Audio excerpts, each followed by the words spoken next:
starting my third week here, and I feel like I'm finally finding out who my trickster is. It's really close to myself, you know? You're not sure sometimes if he's going to scratch your eyes out or hug you. Initially, when you watch the surface of a performer on a TV or on stage, you kind of just see one level, and you don't realize how many layers go into make that performance or that character. And so when someone tells you to do a movement, they want that movement to have 12 steps. It's funny, at first I thought, wow, I don't need 3 weeks, I should just go to the show.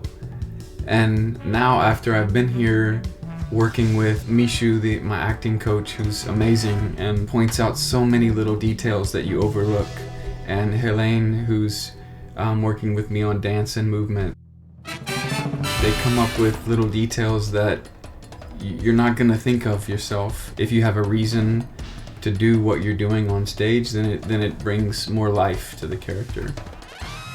The Kuza dance, it's also called the crooner dance. The music is really fun.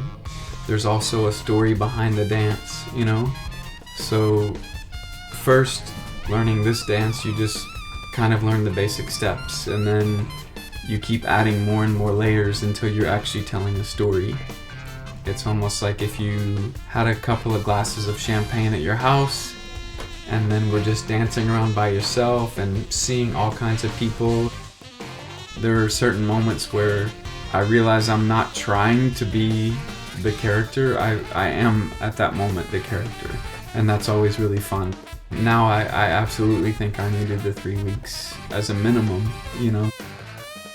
Yes, in a way makeup is my biggest challenge, but both the makeup and the character are very specific, and they both require sharp edges and soft curves. Sometimes I'm laughing because there's moments while I'm doing the makeup that I'm getting the same notes I got 30 minutes before in a performance, because it requires so many levels. I was just gonna say, so just when you think makeup can't get any more complicated, we add glue and foil.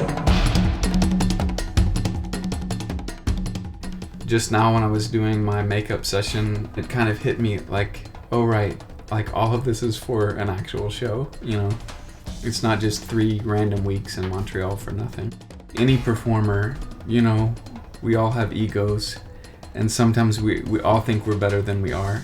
I realize there's, no matter what level you get to or what you start to do, there's always something more to learn. There's always something more to grow from, and it can come from anyone.